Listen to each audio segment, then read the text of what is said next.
Q&A, karena setiap pertanyaan selalu ada jawaban. Dipandu oleh Yohana Margareta.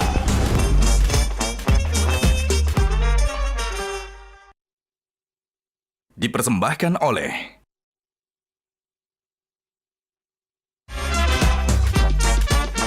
Panelis kita hari ini. Pernah nggak menemukan kesulitan mengerti sebuah lagu? Seberapa penting sih bagi seorang musisi untuk membaca fenomena sosial? Mau dicegah supaya berantemnya tuh nggak lanjut, tuh sama ayah aku pengecut loh digituin.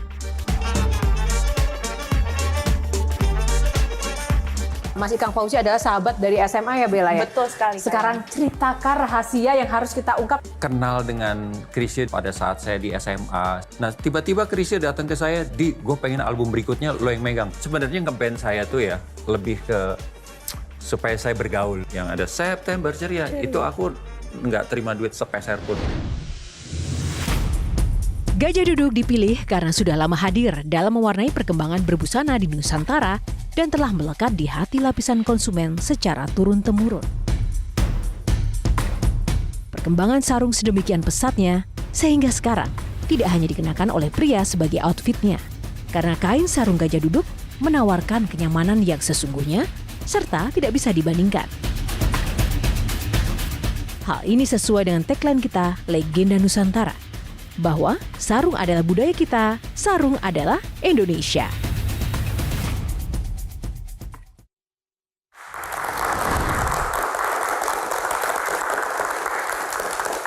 Halo pemirsa, apa kabar? Jumpa lagi bersama saya Yohana Margareta dalam program spesial Metro TV Q&A, karena setiap pertanyaan selalu ada jawaban.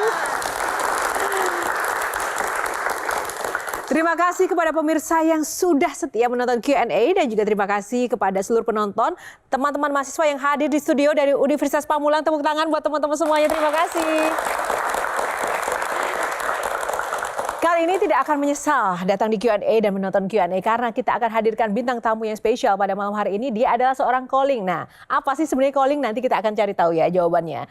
Nah, sosok yang satu ini adalah maestro musik tanah air yang baru saja menjadi seorang kakek yang sangat bahagia. Dan ia tidak pernah surut untuk terus berkarya dan juga membuat konser-konser yang juga memanjakan hati dan jiwa kita melalui karya-karya indahnya. Siapakah dia? Kita saksikan yang satu ini.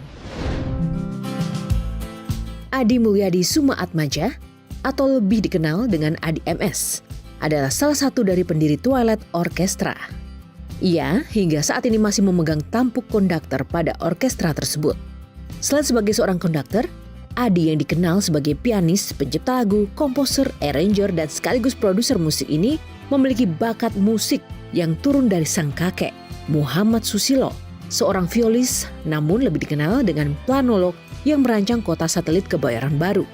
Karir Adi MS di dunia musik tanah air sendiri dimulai pada tahun 1979 sebagai arranger maupun produser untuk album-album rekaman penyanyi-penyanyi pop papan atas Indonesia seperti Vina Panduwinata, Utha Likumahua, Chrisye, Krisdayanti, hingga musisi mancanegara seperti Suzanne Ciani dari Amerika Serikat. Kecintaannya pada tanah air Indonesia pun ia gambarkan dari banyaknya karya lagu-lagu daerah yang ia gaungkan. Dengan kemampuan dan kejeniusannya, Adi MS pun menyabet banyak gelar dan prestasi di bidang musik.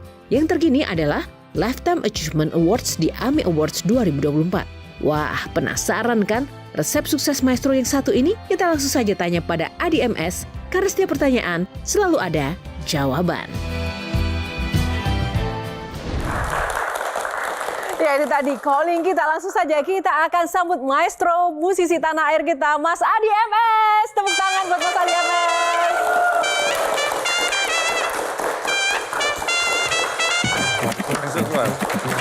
Wih, Mas Adi, apa kabar? Aduh, langsung pengen nyanyi ya kalau ada Mas Adi di sini. Lagi sibuk apa, Mas Adi? Seperti biasa menyiapkan konser, video game concert. Oh, itu yang Februari. menggandeng artis-artis K-pop ya? Iya, yang suka Korea tuh istri saya, dia ARMY banget. Oh, ARMY BTS dong ya? BTS. Oke. Nah, oke. Selain musik dan nanti kita akan gali-gali lagi, katanya Mas Adi juga saat ini sudah menjadi seorang kakek yang bahagia. Berarti sekarang kita panggilnya kakek, opa, atau apa nih? Apa, Mas Bro aja. Mas Bro. Oke, sebelum duduk, ada beberapa pertanyaan yang harus dijawab cepat ya. Siap. Nah, musik lawas atau musik kekinian? Lawas, Studio musik atau ruang keluarga? ruang keluarga. Anak atau cucu? Sekarang cucu. Sekarang cucu. Ini si Kevin sering protes di situ ya. Musik klasik atau pop? Dua-duanya. Dua-duanya. Musik atau politik? Musik dong. Musik dong, tepuk tangan buat Mas Adi. Silakan duduk Mas Adi. Nah, Mas Adi, sebelum kita ulas lebih dalam lagi sosok Mas Adi, ada aturan mainnya, ada 9 box di sini. Nanti Mas Adi boleh pilih boxnya, nanti ada topik-topik yang akan membahas tentang sosok Adi MS. Oke, Mas Adi, boleh pilih box nomor berapa? Kayaknya nomor 8 ya. Nomor 8 ya, kita buka box nomor 8. Calling, konduktor keliling. Sebenarnya calling itu artinya apa dan dari mana asal calling ini? Aku baru dengar sekarang, baru tahu. Tapi kami tuh sering lihat katanya terinspirasi dari yang namanya penjual kopi keliling ya, benar? Ya kayaknya sih. Singkatannya apa Mas? Mungkin konduktor keliling seperti Starling keliling. Oh gitu ya. Nah, agree nggak dengan sebutan itu? Ya nggak apa-apa, mau disebut apa aja saya aman-aman aja gitu.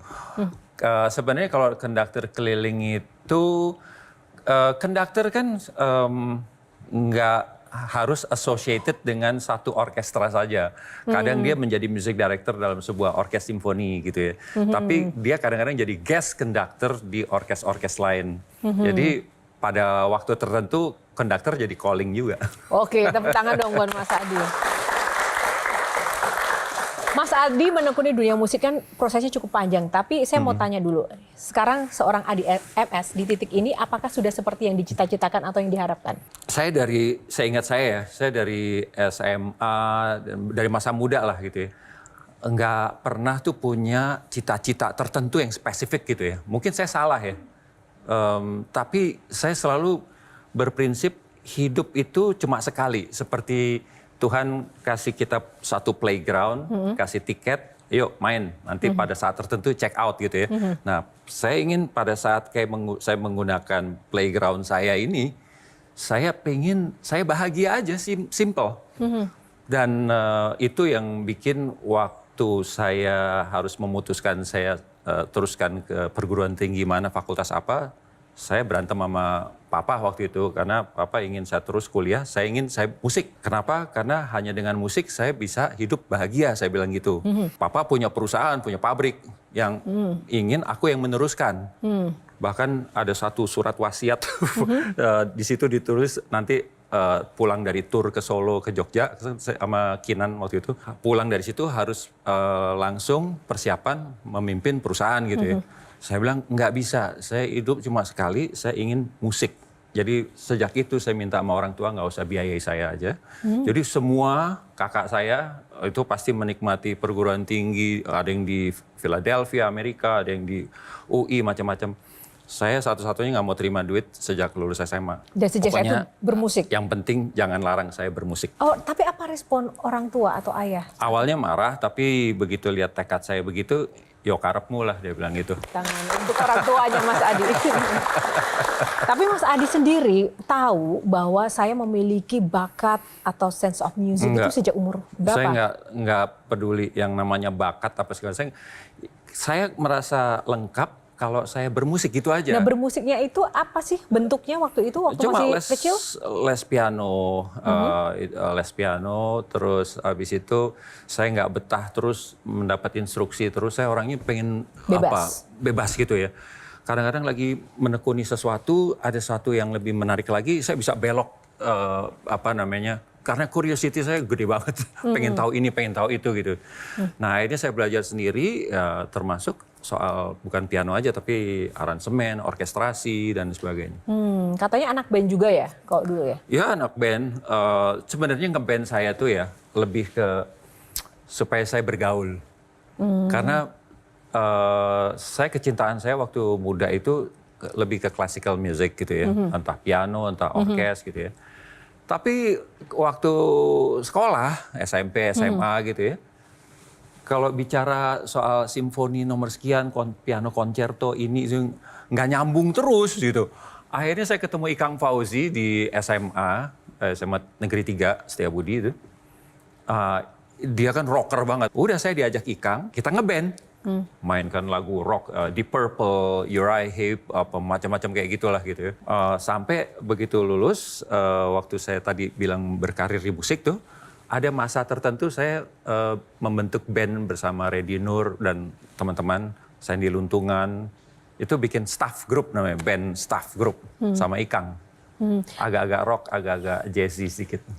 Tapi Mas, wajar dong orang tua melarang ya, karena kan zaman dulu kan kepikir nggak bahwa ketika nanti masuk di dunia band, music itu kan mungkin pendapatannya tidak tentu. Itu kan dikhawatirkan orang tua nih, duitnya sedikit gitu. Itu gimana nih? Sebenarnya memang itu keresahan orang tua. Orang tua mana yang membiarkan anaknya nggak jelas gitu ya. Orang tua kan sayang sama anaknya, pengen anaknya hidupnya jelas lah gitu ya. Lah kalau ini langsung musik nanti gimana kamu hidup kamu selalu ditanya begitu gitu.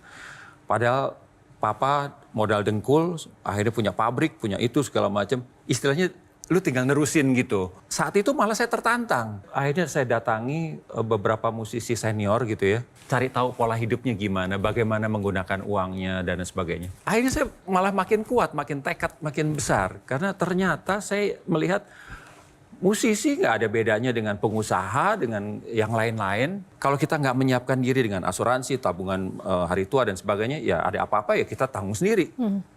Nah, ternyata itu masalahnya pengelolaan keuangan dan sebagainya. Ya udah, saya makin yakin. Nggak, saya aman Pak. Udah, pokoknya saya nggak mau terima duit dari Bapak. Makin menantang makin yakin ya? Makin yakin. Nah, tapi sekarang kan ketika sudah punya anak ya Mas, ingin masuk musik juga kan. Kalau sekarang kan ayahnya musisi, udah punya modal, anaknya enak dong tinggal jadi musisi. Itu gimana? Ada perbedaan nggak sosok anak putra Mas Adi ya, Kevin misalnya, dengan sosok Adi yang dulu? Apa yang berbeda? Jadi gini, waktu Kevin umur 17 tahun ya, saya ingat di meja makan tiba-tiba Kevin bilang, "Pak, aku ini kesel nih Pak. Kalau aku bikin sesuatu yang bagus, orang bilang, oh terang aja, bokap lo, nyokap lo, bla bla bla. Kalau aku bikin sesuatu yang jelek, lu bikin malu bokap nyokap lo. Aku mesti gimana ya Pak?" Itu serius, dia semurung itu gitu ya. Saya kaget dan langsung saya bikin keputusan sama dia. Oke, mulai saat ini Papa nggak mau ikut campur sama sekali soal pekerjaan kamu. Nah, dia akhirnya kontrak di Musika gitu, bikin Viara. Nah, begitu masuk ke studio, selama Kevin rekaman, satu kali pun nggak pernah saya tengok. Jadi saya ingin kalau nanti gagal ya, kegagalan kamu. Kalau sukses, it's yours completely. Nah waktu Mas Adi mulai itu gimana? Kirim demo juga atau tiba-tiba emang, wah ini orang canggih nih? Mas Ikang Fauzi adalah sahabat dari SMA ya Bella ya? Betul sekali. Sekarang ceritakan rahasia yang harus kita ungkap.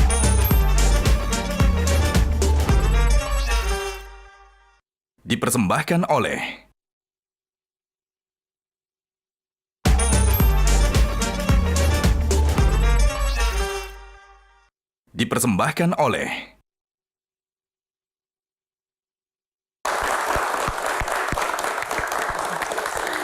Ya, gak afdol kalau kita tidak kedatangan para panelis kita. Kita sambut, berikan tepuk tangan yang meriah untuk Isabella Fauzi, Bang Henry Satrio, Sherliana Vita. Apa kabar teman-teman? Sehat semuanya? Sudah ready ya untuk Baik. Mas Adi MS? Siap, jadi Mas Adi. Tunggu, belum. Belum ya? Belum. Kesempatan Mas Adi mau ditanya yang pertama sama siapa nih? Yang paling tua aja. Oke, Mas Bang Hensat. Hensat ya. Oke, Bang Hensat. Langsung. Oke. Ini temanya Gas ya. calling. Tentang karir dan perjalanan hidup seorang Adi MS. Silakan. Gini Mas ya, kan saya yakin banget bahkan, Mas Adi ini kan sosok yang jenius di musik ya. Wih, nggak jenius amat sih. Ya minimal lo lebih jago dari gue lah bos. Nah, pernah nggak menemukan kesulitan mengerti sebuah lagu? Oh iya, sering lah. Apa yang paling sulit dimengerti itu? Ada orkestrasi apa yang paling sudah dimengerti? Wah, sebelum masuk ke orkestrasi, kita bicara lagu dasar aja, melodi ada chord. Itu aja kadang ada bagian tertentu kalau kita dengar sebuah lagu, kok kesini? Kita biasanya misalnya chord C ke F ke G, tiba-tiba loh kok ke sis minor dan kayak gitu loh. Kadang-kadang kita justru perlu satu yang berbeda gitu untuk kita nggak paham, tapi begitu akhirnya kita jadi paham, itu jadi kenikmatan baru, satu tantangan baru yang membuka cakrawala lebih luas lagi gitu ya. Oke. Nah begitu juga saat kita bicara di ranah yang lebih tinggi lagi, yaitu soal aransemen, lebih orkestrasi dan sebagainya. Nah, kalau gitu gini Mas Hadi, siapa musisi yang menurut Mas Hadi jenius, musisi Indonesia ya? Indonesia, saya suka Elva Sesioria itu salah satu idola saya gitu ya, yang memotivasi saya untuk membuat aransemen dan orkestrasi. Yang masa kini mungkin biar adik-adik tahu juga. Saya suka Ahmad Dhani, Yofi saya suka, bahkan saya suka anak saya Kevin Aprilio. Iya. Dia He's a genius. kalau konser gitu ya bisa berapa lagu satu konser semua singelong. Saya tahu banget waktu dia bikinnya itu di kamar saya, di studio saya, terus ngerekam di komputer saya gitu, dipakai hard disk saya. Kalau dulu zaman dia SMP, SMA dia ini, tiba-tiba sekarang orang singelong. Itu buat saya nggak punya hits yang kayak begitu loh. Sebelum kita korek-korek rahasia dapur dari Bella, kita ke Shirley dulu. Wah, Mas Adi, untuk membuat satu karya itu kan waktunya beda-beda ya Mas ya? Iya. Sangat tergantung situasi dan kondisi. Sepengalaman dan sepanjang perjalanan Mas Adi, waktu yang paling cepat menghasilkan karya itu berapa lama dan itu lagu apa Mas? Kalau cepat saya umumnya nggak cepat. Saya nah itu tadi saya sebut nama Elva Sesioria karena dia cepat sekali gitu. Saya nggak mampu untuk seperti itu. Saya orang kadang-kadang peragu juga ya. Saya udah selesaikan satu tugas, besoknya saya review lagi. Kadang-kadang saya revisi, begitu revisi, kadang-kadang saya rombak lagi sama sekali dari awal. Kayak waktu saya bikin Mars TNI kan tahun 2003 karena lihat beban moral. Itu 6 bulan nggak jadi-jadi, karena beban yang direct kan juga dari level ini udah oke, ke level ini diuji lagi itu. Tapi kadang-kadang simply bikin TV-com jingle itu juga kadang-kadang bisa lama karena saya ingin sebagus mungkin aja gitu.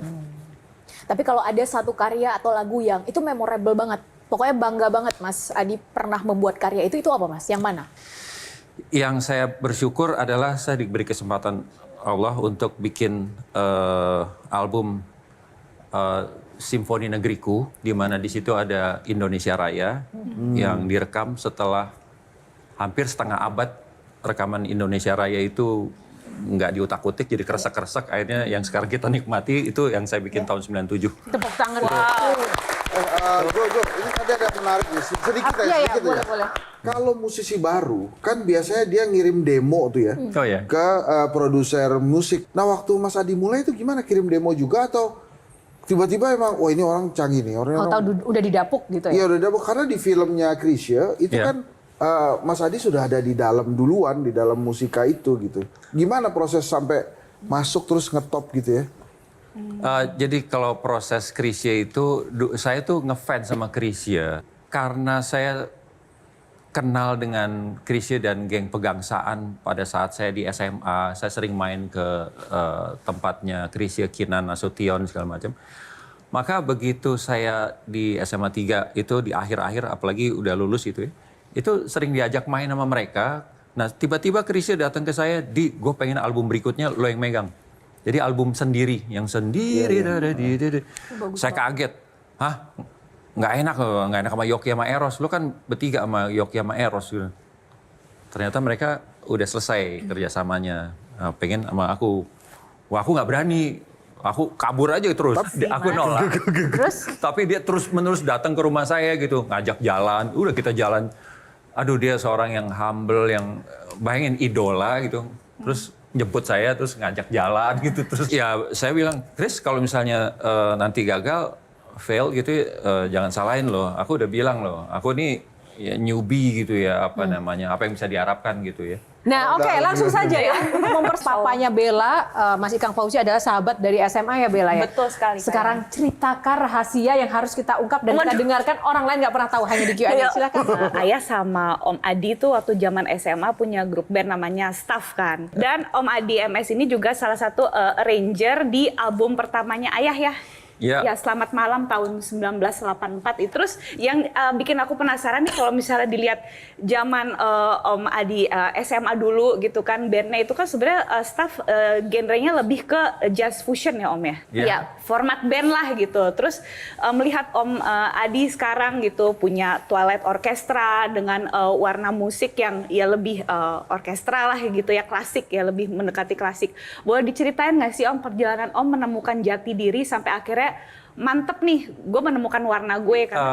Sebenarnya proses panjang itu kan bermula yang saya ceritakan tadi, bahwa aku ditantang oleh ayah. Seolah-olah profesi musisi itu nggak bisa hidup gitu ya. Nah, jadi itu fokus aku terus, gimana caranya aku terus membuat karya dan apapun yang harus menghasilkan, harus menghidupi. Jangan sampai suatu ketika aku kalah gitu, datang ke papa, "Pak, sorry Pak, ternyata Papa bener, aku nggak bisa hidup, minta duit dong." Nah, itu hantuku. Nah, melalui apa? Melalui musik yang relevan, yang bisa dijual. Aku suka klasik.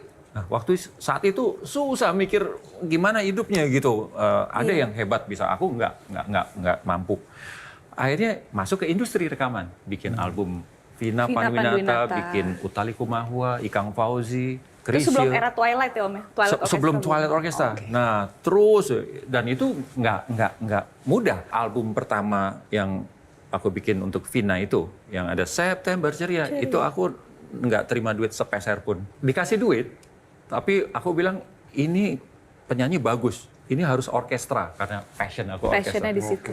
Tapi diledekin, lu sok tau lo anak muda dikasih job, itu lu mintanya orkestra kan mahal. Aku minta orkestranya di Filipina. Lebih belagu lah gitu. Aku dikasih berapa? Segitu, oke. Aku pakai semua. Jadi semuanya 100% aku pakai buat rekaman di Filipina, pesawat, orkes buat sana. Aku nggak dapat sama sekali. Begitu itu meledak, wah hits gitu ya. Setelah itu baru bergulir tuh. Setiap aku ditawarin rekaman, pakai orkes. Siap. Kalau nggak ada Odi Agam nih, nggak ada Twilight Orchestra loh. Iya. Dulu di rumah dia tuh, waktu habis rapat, tiba-tiba di kalau gitu kita berantem aja.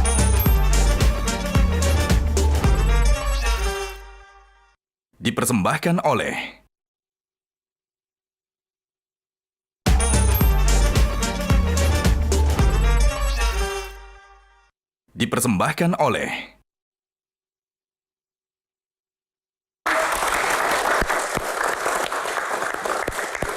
Ya, saya ingin tanya ke Bella. Pernah nggak diceritain ayah Ikang Fauzi tentang kenakalan Adi MS? Oke, ini nggak apa-apa. Nggak apa-apa dong Mas Adi ya, ayo. Oke, siap. Jadi kalau ayah sih suka cerita masa-masa SMA-nya tuh banyak banget ya, Masya Allah, sama Om Adi. Itu bagi ayah Ikang tuh Om Adi adalah sahabatnya yang luar biasa banget. Ada satu kejadian pas mereka sama-sama masih di SMA 3 ya Om ya. Jadi tuh dulu SMA 3 kan suka tawuran katanya gitu. Terus ayah Ikang sama Om Adi tuh dulu pernah tawuran sampai pingsan ngelawan kakak kelas gitu. Seorang Adi MS. Adi MS yang zaman dulu rambutnya belum kayak sekarang ya. Om Adi tuh, ya? Nah, lo nggak salah orang. Kagak. Bener, jadi dulu tuh kalau nggak salah ceritanya tuh ayah sempat digebukin gitu kan, terus pingsan, terus ditolongnya sama Om Adi gitu, terus dibilang katanya jangan apa, pokoknya intinya tuh mau dicegah supaya berantemnya tuh nggak lanjut gitu kan. Oleh Om Adi. Terus sama ayah aku, pengecut lo digituin. Apa yang dilakukan Mas Adi? Ya langsung hilang nalar, aku langsung keluar, aku mau hadapi ratusan orang sendirian. Simply cuma mau ngasih tahu Ikang, gue bukan pengecut gitu ya. Oke. Kalau aku nggak tahu ya, aku introvert, pemalu, di rumah memes udah tahu lah. Tapi begitu kena tek itu udah, aku bisa completely berubah gitu. Krak. Begitu, begitu mau ke lapangan, menuju ke situ ada sabara kan, polisi yang pakai itu tuh. Karena waktu itu kan Itu liftingnya Mbak Titi Soeharto itu. Dia satu lifting di atas aku. Nah jadi begitu ada sesuatu, cepet gitu. Itu udah, ternyata begitu aku keluar mau ke lapangan, ada itu. Polisi-polisi, ada yang lengah begini gitu ya. Lagi ngobrol sama temannya, aku rebut aja gitu. Apa yang direbut? Senapan. Oh wow. Terus aku ke lapangan aja. Woi, sini lo. Oh my God, apa yang terjadi? Aku digebukin habis. Pingsan juga. Oke. Terus digotong. Sama-sama Ikang, jadi sama-sama korban. Iya, sama-sama korban sih. Ya benar. Ya ampun. Apa kata Mas Ikang melihat ulah Mas Adi? Iya, Diko lu malah dia nasehatin. Lu kan bisa ditembak di gini. Lu gara-gara lu. Nah, kita mau gali lagi lebih dalam. Box nomor berapa? Angka yang lebih unggul lagi daripada 8 tadi, 1. 1, number 1. Kita buka boxnya. Oh, diplomasi. Saya akan serahkan yang pertama untuk Shirley dulu. Sikat, Sir. Mas Aji, Shirley itu mau curhat dulu sedikit. Sebagai masyarakat, sebagai rakyat, dan sebagai calon ibu, Mas. Hari ini tuh kan fenomenanya anak-anak itu jadi kekurangan lagu yang ramah anak. Terutama lirik-liriknya itu sangat sedikit yang bersih dari unsur porno, unsur-unsur cabul, dan sejenisnya. Salah satu yang pengen Shirley angkat adalah kasus viralnya lagu atau sejenisnya, bukan tentang benar salah ya Mas, tapi sekelompok ibu-ibu menyanyikan lagu Nongol-Nongol misalnya, atau yang beberapa waktu yang lalu Cinta Satu Malam. Mungkin kita menganggapnya ini sepele Mas, tapi kalau ini diteruskan, liriknya kan terngiang-ngiang ya Mas di generasi, apalagi kalau sekarang udah ada sosial media, terngiang-ngiang masuk ke alam bawah sadar, dan akhirnya ini masuk ke sesuatu yang udah biasa aja dilakukan oleh generasi sekarang. Pemikiran generasi kami tuh akhirnya lebih cepat terkotori dengan hal-hal kayak gitu. Efeknya adalah semakin kesini semakin tinggi tingkat pemerkosaan. Perempuan berani menggugurkan misalnya kandungannya. Nah pertanyaan saya Mas, sebetulnya seberapa penting sih bagi seorang musisi untuk membaca fenomena sosial? Sehingga ketika menghasilkan karya yang akan dilempar ke publik, itu bukan hanya mengejar viral atau mengejar keuntungan, tapi juga menghasilkan karya yang berkualitas. Ini sebenarnya apa yang disampaikan oleh Mbak Shirley ini perlu sekali didengar oleh kami seniman nih, kreator gitu ya, agar dalam membuat satu karya itu bukan hanya tujuannya soal viralitas, soal apalagi duit, popularitas dan sebagainya. Karena ada tanggung jawab yang kita miliki gitu ya untuk bagaimana generasi penerus kita nggak rusak gitu. Saya terus terang ini keprihatinan saya sering ngomong sama istri saya juga, gimana ya nanti anak kita atau cucu kita membesarkan anaknya gitu, karena mereka akan terekspos dengan banyak hal yang dulu kita masih bisa atur. Ini 13 tahun ke atas, ini 17 tahun ke atas, masih ada adab itu. Sekarang semuanya atas nama ini supaya viral, ya kan? Ditambah lagi di akselerasi algoritmanya membuat makin orang yang suka sesuatu yang itu menjadi dikerubungin yang itu gitu ya. Itu memang menakutkan buat saya gitu ya. Tapi ya akhirnya karena saya punya cucu, saya peduli soal itu. Saya sampaikan sama anak saya, sama Kevin, tantangan kamu lebih berat daripada saya gitu. Kamu tekan anak, dia akan lari lewat ini. Nah, gimana caranya menjadi akrab, menjadi sahabat buat anak? Harus jalin komunikasi sebaik mungkin, sebisa mungkin dengan anak sedemikian rupa sehingga pada saat dia membutuhkan bimbingan apa segala macam, dia nggak lari keluar dengan yang salah dapetnya gitu ya. Tapi ya saya nggak, terus terang juga nggak menemukan jawaban. Itu kembali ke pribadi masing-masing. Kalau soal tadi itu bagaimana supaya bertanggung jawab dalam berkarya itu. Memang moral si pencipta masing-masing ya. Ini mesti ahli-ahli yang jawab. Sebelum kita masuk ke box selanjutnya, ini ada Bro Love Matters. Jadi akan kami munculkan foto, silahkan diukur cintanya dari 1 sampai 10 berapa untuk foto-foto di layar. Yang pertama kita kasih lihat foto Tantowi Yahya 1 sampai 10 berapa Mas? Wah itu nggak bisa tuh ngukur pertemanan pakai ranking. Enggak, ini love meter, pakai nilai cintanya berapa? Ya 9 lah. Oke, baik. Kalau yang foto kedua, silakan. Ikang Fauzi. 10. Ada anaknya? 10. Wah, sempurna ya. Ini emang mirip banget ya, Iya. bapak sama anak ya. Mirip ya? Mirip banget. Anak kandung berarti ya. Kemarin juga masih kan sempat jadi bintang tamu. Makna Ikang Fauzi bagi hidup Adi MS apa sampai sekarang? Saya menemukan hal lain di dua orang ini yang melengkapi saya gitu ya. Next. Masih ada lagi? Nah, kalau Odi Agam. Oh, marhum. Iya 9 juga. Kalau nggak ada Odi Agam nih nggak ada Twilight Orchestra loh. Iya. Kita sama-sama di Twilight Orchestra dalam membicarakan policy kadang-kadang nggak cocok. Dulu di rumah dia tuh waktu habis rapat tiba-tiba di kalau gitu kita berantem aja di lapangan di depan di taman. Hah? Saya bilang, saya senang berantem cuma kita udah tua nih. Gue udah punya anak masa berantem. Itu tapi bikin jadi suatu peristiwa yang saya nggak mungkin lupa. Saya waduh. Susah ya. Saya pikir dia juga salah satu sahabat saya yang paling berarti buat hidup saya. Hari Senin saya resah, hari Selasa Ahok divonis, saya bikin aksi. Ada pesawat juga bisa saya. Coba deh. Kalau enggak,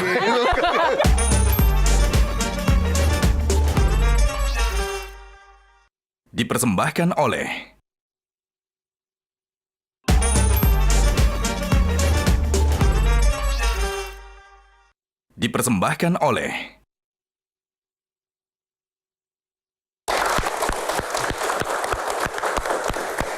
Ya, kembali di Q&A masih bersama Mas Adi MS. Nah, tadi kita sudah membahas soal diplomasi ya, tapi yang belum tergali adalah satu hal, Mas. Mas Adi itu terkenal juga dengan diplomasi musiknya gitu. Untuk menghadapi situasi-situasi politik itu juga tidak malu untuk bersikap terhadap pilihan dan juga terus menginspirasi dengan karya-karyanya walaupun mungkin berbeda pilihan. Nah, itu gimana caranya menggunakan musik sebagai diplomasi yang positif begitu sebagai warga negara untuk sama-sama merayakan pesta demokrasi. Wow. Singkat saja, Mas.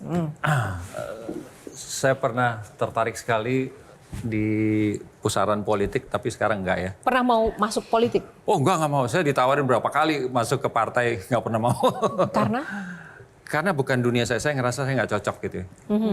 Saya udah bahagia di sini. Saya berjuang banget yang tadi saya ceritakan di awal. Saya udah merasakan kebahagiaan itu. Masa saya lepas soal politik? Saya cuma mikir bahwa kita nggak harus masuk ke politik praktis gitu.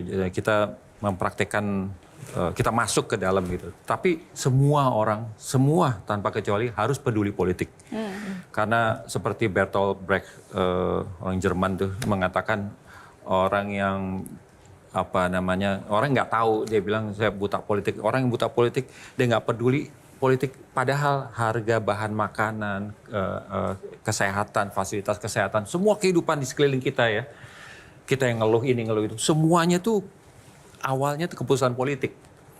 Kalau kita diem biarkan para decision maker gitu ngambil keputusan di situ gitu ya, kong kali kong di sana sini, wah pesta pora mereka. Kita yang bahaya. Misalnya nih ada tawaran job tapi ternyata itu dari kelompok yang bukan pilihan Mas Adi, mau nggak dengan jumlah yang besar? Saya nggak lihat soal pilihan arah politiknya. Politiknya, alirannya segala macam, enggak.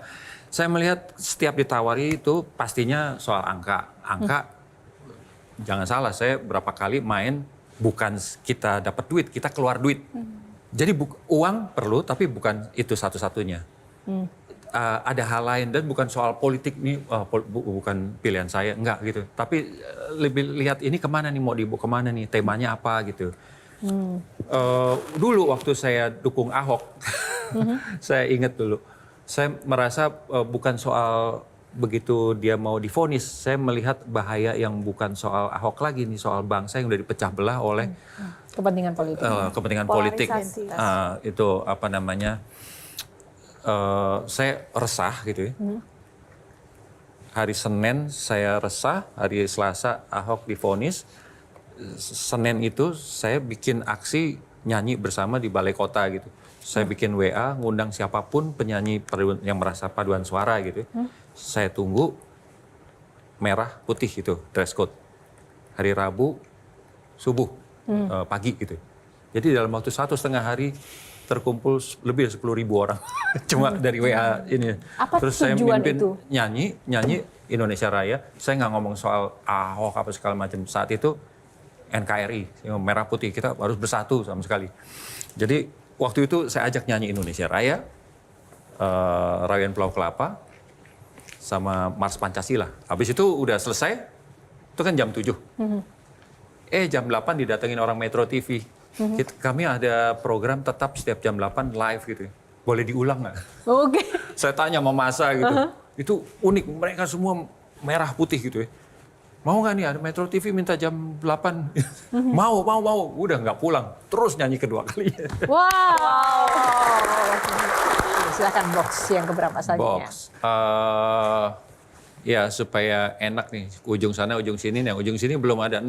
6 ya, yang tengah belum ada. 6, oke, kita buka box nomor 6. Apa isinya? Terlanjur sayang. Tepuk tangan. Nah, bicara soal terlanjur sayang ini adalah semangat cinta yang menjadi kekuatan Mas Adi MS untuk menjalani hidup. Mungkin Bella bisa memulai. Kita semua kan tahu Om Adi ini kan bisa dibilang musician family gitu ya. Gak hanya Om Adi aja, tapi Kevin, Tristan juga termasuk ya musisi masa kini gitu, yang pastinya yang nggak jatuh nggak jauh dari pohonnya lah gitu. Nah ini dengan kehadiran Kimova ya. Kimova. Ya, sebagai cucu nih, new member in the family, apakah ada rencana nantinya Kimova juga akan diarahkan seperti Kevin, Tristan, dan juga Om Adi gitu, menjadi seorang musisi juga, atau gimana, dibebasin aja gitu? Saya hanya ingin manusia itu semua bahagia dengan pilihannya. Jadi ke anak pun saya terapkan itu. Saya nggak pernah minta Kevin jadi musisi, bahkan ibunya pernah minta anaknya jadi businessman. Jangan jadi musisi kayak bapak ibunya gitu ya. Nah, Kevin dari kecil, dari umur 3 tahun, kita udah lesin piano, belajar piano. Dia jadi lesnya cuma 3, piano, matematik, ngaji. Tristan juga gitu. Bukan dengan pikiran nantinya harus jadi musisi, enggak. Pokoknya menurut kita itu yang harus melengkapi mereka juga lebih gitu ya. Konteksnya konteks pembentukan karakter soal belajar musik, karena begitu mereka belajar piano itu kan ada not balok, di mana not balok itu kan otak kirinya juga digarap presisi. Presisi, oke. Nah, otak kanan juga digarap imajinasi gitu. Nah, kalau sekarang dia pilihannya ternyata jadi musisi terus dia bahagia gitu ya. Ya udah. Nah, si cucu ya kita sih selalu kasih musik. Ibunya si Memes tuh sekarang senengnya bikin konten, dia main piano. Buat dianya dikasih lihat gitu ya. Mungkin karena aktivitas itu mungkin nantinya dia jadi meresap interest gitu ya ke musik, ya, terserah lah. Yang penting happy. Tahu lagunya nggak? Mungkin Tahu. Bella boleh menandungkan nggak? Berkata kau pun menanyakan. Ayo lagi. Mengapa kita terlanjur sayang, gitu kan? Wah. Ya. Ada pesawat juga bisa saya. Coba Saya percaya ada 2, bahkan banyak idioms di dunia mengatakan bahwa ada 2 yang menyatukan dunia, sepak bola dan musik gitu ya. Nah kalau kita kerucutkan ke Indonesia dengan kondisi negara saat ini, menurut Mas Adi kalau dalam musik, Indonesia saat ini nih musiknya lagi apa nih? Bukan trennya ya, dengan kondisi Indonesia saat ini. Metal. Nggak pakai jeda lo langsung metal. Mas menjawab metal, Mas. Keras, ekspresif. Ada yang Konteksnya maksud saya bukan di pemerintahan, tapi politik Indonesia secara keseluruhan, termasuk netizennya, bagaimana responnya, ya kan? Kalau Shirley, silakan Shirley. Kalau saya lebih ke kabar miring tentang keluarga Mas Adi ini sedikit sekali. Pertanyaan Shirley justru adalah seberapa penting sih arti keluarga bagi Mas Adi, khususnya Mbak Memes? Tapi sebenarnya kami bukan sesempurna itu, enggak. Saya berantem sama Memes, ya, kadang-kadang berselisih dengan Kevin punya masalah, Tristan kadang punya masalah. Tapi saya selalu sebagai kepala rumah tangga, saya merasa berkewajiban untuk selalu mengingatkan bahwa ini rumah kita gitu ya. Kalau kamu ada sesuatu, kamu sama aja mempermalukan yang lain gitu ya. Jadi bukan tanggung jawab atas nama baik kamu sendiri, tapi ini. Jadi kita saling terkait seperti orkestra gitu ya. Kalau misalnya semua udah latihan udah bagus, si trompet ngerasa gue jago, nggak latihan bener, nggak siap, dia tiba-tiba fals sendirian. Satu, penonton tuh taunya orkesnya jelek, bukan trompetnya jelek. Iya. Nah itu jadi keluarga ya menurut saya kita harus tanggung jawab bukan terhadap reputasi atau nama baik kita sendiri, tapi ya kita jaga karena kita tanggung jawab untuk melindungi yang lain gitu. Komunikasi itu seperti darah gitu ya. Pada saat kita diem gitu ya, itu beku gitu ya, itu malah bahaya sekali. Jadi semua harus dikomunikasikan. Kadang-kadang saya catat aja sini, tek nanti kalau ada pembahasan serius saya akan buka nih gitu. Ada beberapa yang perlu kita sampaikan, ada yang sebenarnya belum tentu big deal gitu, taruh aja gitu ya. Kalau saya sama Memes dulu sebelum ada WA nih, kita tuh terbiasa lama sekali tulis di note. Begitu saya bangun tidur, itu udah dapet tuh. Surat. Tadi malam tuh maksudnya saya nih begini loh, gini, kamu tuh begini. Kalau aku bisa ada situasinya yang oke, aku ngomong, oke. Tapi kalau enggak, aku balas begini juga. Dikasih surat gitu ya? Tapi harus diselesaikan, harus diutarakan. Kan kita bukan malaikat yang bisa baca perata. Ini orang kan. Saat saya sama Memes ada masalah gitu, saya nggak mau anak saya tahu. Saya nggak mau di depan anak saya berselisih. Kamu ini, apalagi pakai nada tinggi, apalagi pakai fisik, never. Itu ciri orang yang nggak beradab menurut saya kalau pakai fisik gitu ya. Tapi anak kita harus tahu bahwa kita juga berselisih juga, berbeda juga. Jangan dianggapnya kita kayak terus harmoni. Dia mesti tahu kehidupan yang real, yang realistis gitu. Oke, terima kasih. Baik. Kesempatan terakhir ini untuk Bella. Sebenarnya sih aku tuh sangat mengagumi jujur karya-karyanya Om Adi MS sih, terutama pas Om bikin Sound of Indonesia. Oh, lagu daerah. Iya, lagu-lagu daerah itu. Karena aku sendiri juga sangat menyukai lagu-lagu daerah. Dan yang bikin aku penasaran tuh yang pas Om Adi dia mengaransemen ulang banyak sekali lagu daerah, dan salah satu favorit saya adalah lagu Janger, Mbak. Janger Bali itu dibikin sama Om Adi MS dengan begitu indahnya sampai dapat apresiasi di Jerman waktu itu ya Om ya. Orang-orang luar negeri justru malah sangat mengapresiasi lagu-lagu Nusantara kita gitu kan, dibawakan dengan konsep orkestra yang begitu indahnya gitu. Nah pertanyaan saya tuh Om Adi, gimana ya caranya supaya kita bisa terus membudidayakan lagu-lagu daerah kita supaya bisa terus dicintai sampai generasi yang akan datang gitu. Banyak. Kalau saya dulu salah satu pemicunya untuk membuat rekaman lagu daerah dalam bentuk orkestral itu adalah waktu Rasa Sayangi di Aku Orang Malaysia, terus kita ribut. Terus saya waktu itu nge-tweet juga kalau nggak salah. Giliran di Aku sama orang kita ribut. Emang sejauh ini apa yang kita pernah perbuat untuk lagu kita sendiri? Nggak ada tuh, artinya nggak sungguh-sungguh gitu ya. Nah saat itu saya kepikir, kenapa nggak direkam dengan lebih sungguh-sungguh bla bla bla bla. Akhirnya muncul lagu lain juga dari daerah lain. Jadi kalau sekarang kan banyak anak muda juga yang memunculkan lagu daerah. Alfie Rev ya. Alfie Rev juga itu dengan lebih nuansa modern, make it relevant dengan situasi sekarang. Jadi bebas-bebas aja dengan gaya musik masing-masing. Jangan baru sadar setelah kehilangan gitu ya. Iya, betul. Oke, baik. Terima kasih Mas Adi. Mas Adi silakan closing statement-nya. Wah.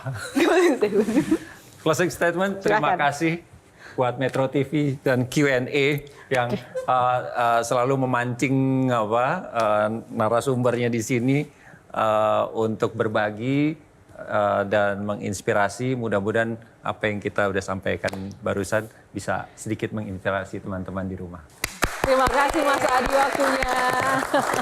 Terima kasih para panelis dan juga teman-teman. Dan tak lupa saya juga ucapkan terima kasih untuk Sarung Gajah Duduk yang sudah menyiapkan busana saya pada malam hari ini. Dan semoga episode kali ini menginspirasi Anda semuanya dan juga bermanfaat. Sarung Gajah Duduk Legenda Nusantara yang ada tulisan Arabnya. Q&A masih akan kembali dengan episode menarik lainnya untuk Anda pemirsa. Jangan kemana-mana. Saya Yohana Margareta undur diri karena setiap pertanyaan selalu ada jawaban. Terima kasih. Sampai jumpa lagi ya. Terima kasih Mas Adi. Terima kasih.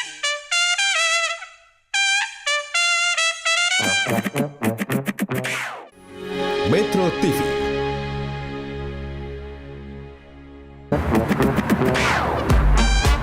Q&A, karena setiap pertanyaan selalu ada jawaban. Dipandu oleh Yohana Margareta.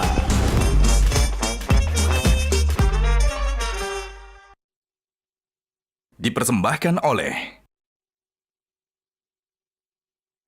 Jelajahi cara baru mendapatkan informasi. Download Metro TV Extend sekarang.